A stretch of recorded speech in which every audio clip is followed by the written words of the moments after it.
नमस्कार मित्रों। आज हम आपको एक ऐसी अलौकिक गीता की यात्रा पर ले चलेंगे जो जीवन, आत्मा और मुक्ति के सबसे गहरे रहस्यों को उजागर करती है।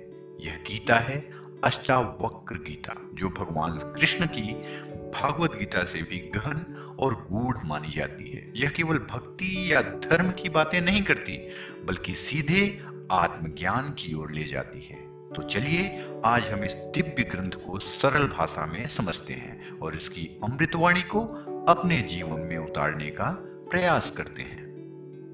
अष्टावक्र गीता की उत्पत्ति कैसे हुई?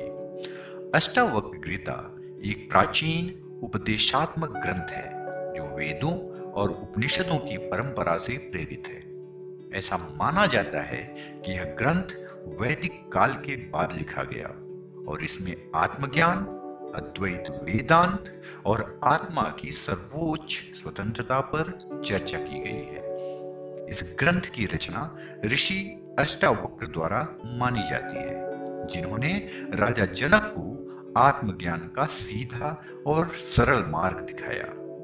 अष्टावक्र गीता एक संवाद के रूप में रची गई है, जिसमें अष्टावक्र और राजा जनक के बीच गहन चर्चा होती है।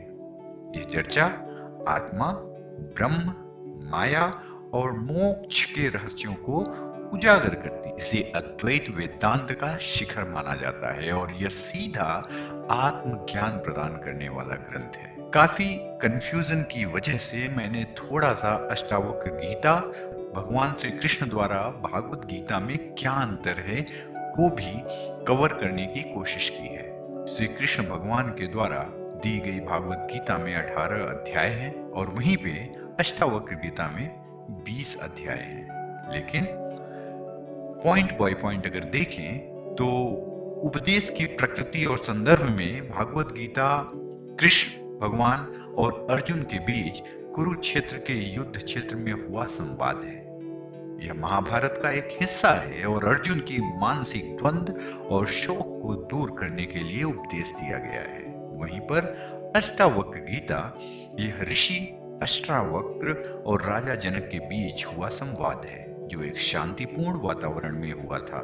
इसमें राजा जनक आत्मज्ञान की खोज में है और अष्टावक्र उन्हें शुद्ध आत्मा का ज्ञान प्रदान करते हैं। दूसरा, दार्शनिक दृष्टिकोण के हिसाब से अगर देखें तो भागवत गीता यह कर्मयोग मतलब कर्म का मार्ग, भक्ति योग भक्ति का मार्ग और ज्ञान योग ज्ञान का मार्ग, इन तीनों का समन्वय करती है। इसमें यह सिखाया गया है कि निस्वार्थ कर्म और भक्ति से मोक्ष को प्राप्त किया जा सकता है। वहीं पर अष्टावक्र गीता में यह पूरी तरह अद्वैत वेदांत यानी कि अद्वैतवाद पर आधारित है। यह सीधे कहती है कि आत्मा पहले से ही मुक्त है, बस इसे हमें पहचानने की आवश्यकता है। तीसरा, कर्म एक्शन पर दृष्टिकोण या पर्सपेक्टिव। भागवत गीता धर्म युक्त कर्म करने और फल की आसक्ति से मुक्त रहने की शिक्षा देती है। श्री कृष्ण अर्जुन को यह समझाते हैं कि अपना कर्तव्य निभाना ही परम धर्म है। अष्टावक्र गीता यह कर्म को पूरी तरह त्यागने की बात कहती है और बताती है कि आत्मा पहले से ही मुक्त है, इसलिए किसी भी कर्म की आवश्यकता नहीं है। भक्ति और ईश्वर का स्वरूप। भागवत गीता में भगवान कृष्ण को परम सत्ता के रूप में प्रस्तुत करती है और भक्ति को मोक्ष प्राप्ति का मार्ग बताती है, जबकि अष्टावक्र गीता इसमें ईश्वर या भक्ति की कोई भी अवधारणा नहीं है, बल्कि यह केवल आत्म जागृति यानी सेल्फ रियलाइजेशन पर केंद्रित है।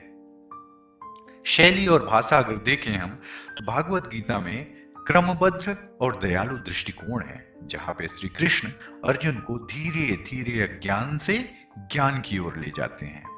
अष्टावक्र गीता इसकी भाषा धीरे धीरे तीव्र होती है। ये सीधे कहते हैं तुम पहले से ही मुक्त हो, कुछ करने की आवश्यकता नहीं है। किसके लिए उपयुक्त है? भगवत गीता उन लोगों के लिए जो संसार में रहकर अपने कर्तव्यों का पालन करते हुए आध्यात्मिकता की तलाश कर रहे हैं। अष्टावक्र गीता उन लोगों के लिए जो पहले से ही वैराग्य, रिनंसिएशन की ओर बढ़ चुके हैं और केवल आत्मज्ञान सेल्फ रियलाइजेशन की तलाश में हैं।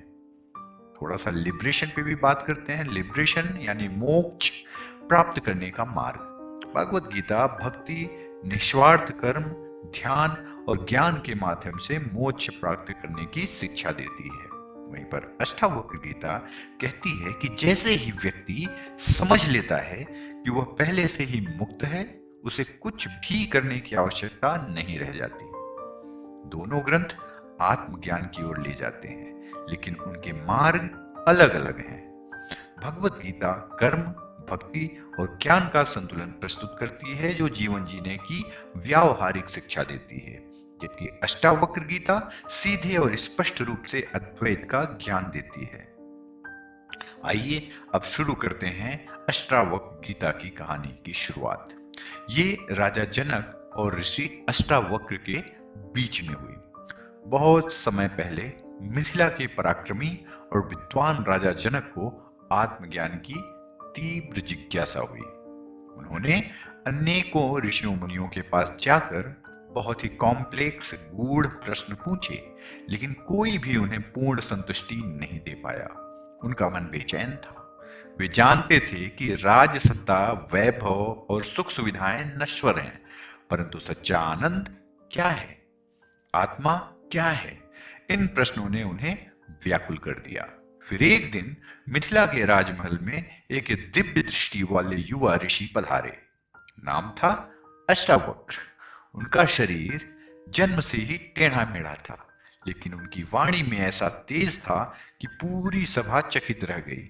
राजा जनक ने उन्हें आदर पूर्वक आमंत्रित किया और प्रश्न किया, हे महर्षि, मैं सत्य और आत्मज्ञान की खोज में हूं, क्या आप मेरी सहायता कर सकते हैं?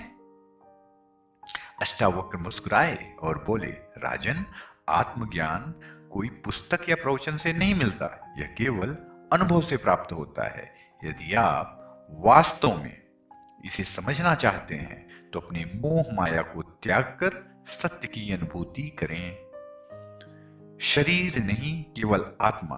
अष्टावक्र ने जनक से कहा, राजन, सबसे पहली बात यह समझ लो कि तुम शरीर नहीं हो, तुम आत्मा हो।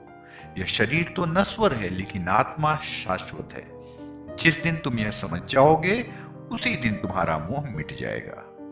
राजा जनक ने उत्तर दिया, लेकिन मैं इस सत्य को कैसे अनुभव करूं? अष्टावक्र ने कहा, एक नदी को देखो, उसके सतह पर लहरें उठती हैं और गिरती हैं, लेकिन जल तो वहीं रहता है। इसी प्रकार यह संसार परिवर्तनशील है, लेकिन तुम्हारी आत्मा अडिग और अचल है। बस इसे समझते ही तुम मुक्त हो जाओगे। अष्टावक्र कहते हैं, राजन, मनुष्य को दुख इसलिए होता है क्योंकि वह संसार को सत्य मानता है, लेकिन यह सब एक स्वप्न मात्र है। जो व्यक्ति इसे जान लेता है वह तुरंत मुक्त हो जाता है। राजा जनक ने पूछा, क्या इसका मतलब है कि हमें संसार को त्याग देना चाहिए? अष्टावक्र ने उत्तर दिया, त्याग बाहर से नहीं, भीतर से करना होगा। तुम राजा हो, तुम्हें अपने कर्तव्य निभाने ही होंगे, लेकिन उन्हें अपने असली स्वरूप से मत जोड़ो। जब तुम जान लोगे कि यह सब एक नाटक है और तुम केवल एक दर्शक हो, तब तुम मुक्त हो जाओगे। अष्टावक्र गीता में कहा गया है कि स्वतंत्रता बाहरी नहीं, आंतरिक होती है। यदि मनुष्य संसार के बंधनों में फंसा हुआ है तो वह कभी भी आत्मज्ञान को प्राप्त नहीं कर सकता, लेकिन यदि वह अपनी इच्छाओं और मोह से मुक्त हो जाए तो वह इस जीवन में ही मोक्ष पा सकता है। अष्टावक्र ने ध्यान के महत्व को समझाते हुए कहा, राजन, जब मन शांत होता है तब आत्मा का अनुभव होता है। इसलिए मेडिटेशन करो, ध्यान करो, विचारों से परे जाओ और स्वयं को जानो। राजा जनक ने पूछा, लेकिन मन को शांत कैसे किया जाए? अष्टावक्र बोले, मन को पकड़ने की कोशिश मत करो, बस इसे एक साक्षी की तरह देखो। जब तुम इसे रोकने की कोशिश करोगे तो यह और अधिक चंचल होगा, लेकिन जब तुम इसे देखने लगोगे तो यह अपने आप शांति की ओर चला जाएगा। अहंकार ही सबसे बड़ा बंधन है। जब तक मनुष्य स्वयं को शरीर, नाम, पद और पहचान से जोड़कर देखता है, तब तक वह कभी मुक्त नहीं हो सकता। अष्टावक्र ने राजा जनक से कहा, जब तक तुम सोचते रहोगे कि तुम राजा हो, तुम बंधे रहोगे। जब तुम जान जाओगे कि तुम केवल एक साक्षी हो, तब तुम मुक्त हो जाओगे। राजा जनक ने एक दिन ध्यान में गहरे उतरते हुए एक अनोखा अनुभव किया। उन्होंने महसूस किया कि वास्तव में वे केवल एक शरीर या मन नहीं है, बल्कि शुद्ध चेतना मात्र है। यह अनुभूति इतनी गहरी थी कि उसी क्षण उन्हें आत्मज्ञान प्राप्त हो गया। उनके भीतर अद्भुत जागरूकता का प्रकाश फैला और उन्होंने घोषणा की, अब मैं समझ गया कि मैं कभी बंधा हुआ था ही नहीं। जो बंधन मुझे दिखते थे, वे मात्र एक भ्रम थे। वास्तव में मैं तो सदा से मुक्त हूं, शाश्वत हूं, असीम हूं। उनकी इस गहन अनुभूति पर अष्टावक्र मुस्कुराए और बोले, यही आत्मज्ञान है राजन। जब यह सत्य प्रत्यक्ष हो जाता है, तब न कोई भय रहता है, न ही कोई मोह। जीवन और मृत्यु का चक्र अब केवल एक खेल मात्र प्रतीत होता है। जो इस रहस्य को जान लेता है, वह इस संसार में रहते हुए भी सदा के लिए मुक्त हो जाता है। इस ज्ञान का सार यही है कि हम सभी मूल रूप से मुक्त हैं, लेकिन अज्ञानता के कारण स्वयं की सीमाओं में बांध लेते हैं। जब हम अपने वास्तविक स्वरूप को पहचान लेते हैं, तब कोई भी परिस्थिति हमें बांध नहीं सकती। अपने मन को शांत रखें, स्वयं को जानें और इस जीवन को पूर्ण स्वतंत्रता के साथ जिएं। मिलते हैं अगले एपिसोड में। तब तक के लिए अपना ख्याल रखें, ध्यान रखें, आत्मा को जानें और मुक्त बने। धन्यवाद।